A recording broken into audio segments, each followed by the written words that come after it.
Nagarjuna big boss షోతో బిజీగా ఉన్నట్లున్నావు. ఇంతకీ ఎలా ఉన్నావురా? నాకేంటి నాన్నగారు, చాలా ఉత్సాహంగా చాలా ఎనర్జీతో హ్యాపీగా ఉన్నాను. అంతా మీరిచ్చిన భిక్షే. మాటలు బాగా నేర్చావురా రాస్కెల్. ఎంతసేపు ఈ బిగ్ బాస్ లేనా సినిమాలు కూడా చేస్తున్నావా? ప్రస్తుతానికైతే బిగ్ బాస్ 9 సీజన్ ఎండింగ్ వచ్చేసింది.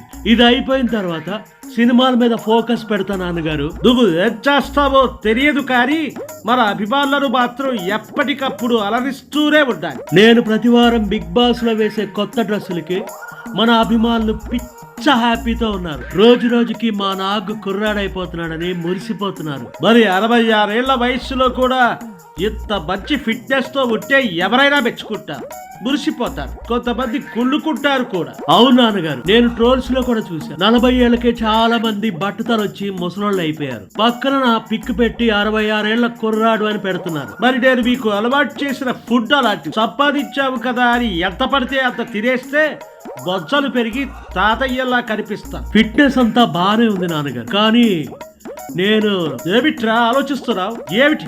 కమాన్ టెల్ మీ. నేను ఒక 15 సంవత్సరాల నుంచి ఒక సమస్యతో బాధపడుతున్నా. ఏది? అప్పట్లో మోకాళ్ళ నొప్పిగా ఉంది అని చెప్పావు. నేను డాక్టర్ దగ్గరికి వెళ్ళబట్టే వెళ్ళను అని అన్నావు. ఏం ఇంకా తగ్గలేదా? డాక్టర్ దగ్గరికి వెళ్ళలేదా?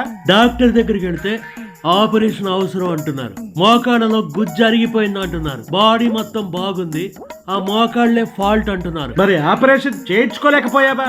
ఎందుకు అలా వదిలేశావు? ఆ మోకాళ్ళ నొప్పితో ఎన్నాళ్ళు ఓర్చుకుని తిరుగుతావు? ఆపరేషన్ చేస్తే బాడీ వీక్ అయిపోతుంది నాన్నగారు. తప్పనిసరి పరిస్థితి అయితేనే చేయించుకోవాలి. మరి ఇప్పుడు ఇంతకీ నువ్వు ఏం చేశావు అది చెప్పరా రాస్కెల్. నాకు తెలిసిన చాలా మంది డాక్టర్లు ఉన్నారు, వాళ్ళతో మాట్లాడరా?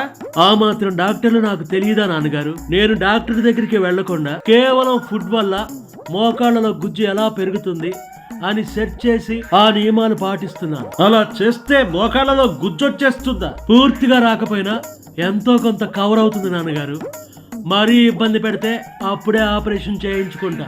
అయినా నాకు రాని మోకాళ్ళ నొప్పులు నీకెలా వచ్చాయిరా? మీ కాలంలో వాటర్ అంటే బోర్ నీళ్లు తాగేవాళ్ళు. నేలలో ఉండే ఆ నీళ్లు అప్పుడు స్వచ్ఛంగా ఉండేవి. మినరల్స్, విటమిన్స్ అన్ని పుష్కలంగా ఉండేవి. అందుకే మీకు పెద్ద వయసు వచ్చినా మోకాళ్ళలో గుజ్జు తగ్గలేదు. ఏ, నువ్వు స్వచ్ఛమైన నీళ్లు తాగడం లేదా? ఎందుకు ఇలా జరుగుతోంది? Come on tell me. I say tell me. ఇప్పుడు మేము తాగేవన్నీ మినరల్ వాటర్. పేరుకే మినరల్ వాటర్, కానీ అందులో అన్ని తీసేసి ఖాళీ వాటర్ ఇస్తారు. అవి తాగితే మోకాళ్ళ గుజ్జు అరిగిపోక ఏమవుతుంది నాన్నగారు? అది కూడా పాయింటేరా. అయినా ఇవన్నీ నువ్వు గుట్టుగా ఉంచాలి, బయటకు చెప్పకూడదు. 100 ఏళ్ళు వచ్చిన నాగార్జునకు ఏ ఇబ్బంది లేదు అన్నట్లే ఉండాలి. మాక్సిమం అలాగే ఉంటున్నా నాన్నగారు. కాకపోతే వారానికి ఒక రోజు మాత్రం కడుపు నిండా తినేస్తున్నా. ఆ తినేవి కూడా కొంచెం ఏది పడితే అది కాకుండా మంచివి చూసుకుని తిను. సరే నాన్నగారు, మీరు చెప్పినట్లే చేస్తాను.